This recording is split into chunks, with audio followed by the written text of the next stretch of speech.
The Row has been making recent moves to eradicate the issue of sexual assault. They have put together a task force to implement more sexual programming, but does that get to the root of the issue? According to the White House, the national statistic for college women who say they have been raped is 1 in 5.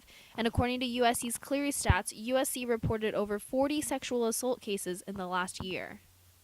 The national statistic may be high, but it may be because most people are not even aware of what sexual assault is. We have biases in our beliefs about what's normal behavior,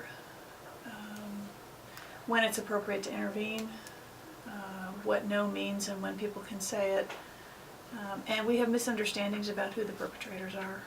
What's alarming is that though the average statistic for women is high, the rate at which college men are committing these crimes is much smaller.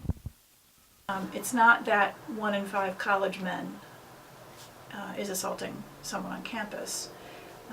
It's a much smaller number. So if it's a much smaller number, that means the same person's doing this more than once, which means you have what we call a serial perpetrator.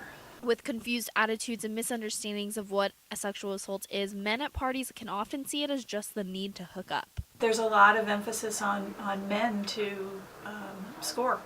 Students on campus seem to agree that men are just in it for one goal. I think most guys go to parties to hook up.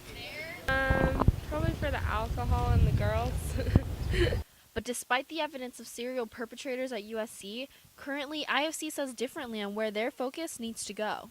One of the big things that I've really tried to focus on is new member education specifically, because I honestly believe that the younger kids are the future generation of USC, and if we can't change the culture amongst them first, then it's not going to be effective whatever we do with everyone else. So my focus is really to try and put the most amount of programming towards the new members. Because the Greek system is 22% of the undergraduate student population, new efforts towards bringing awareness about sexual assault could influence the larger USC community.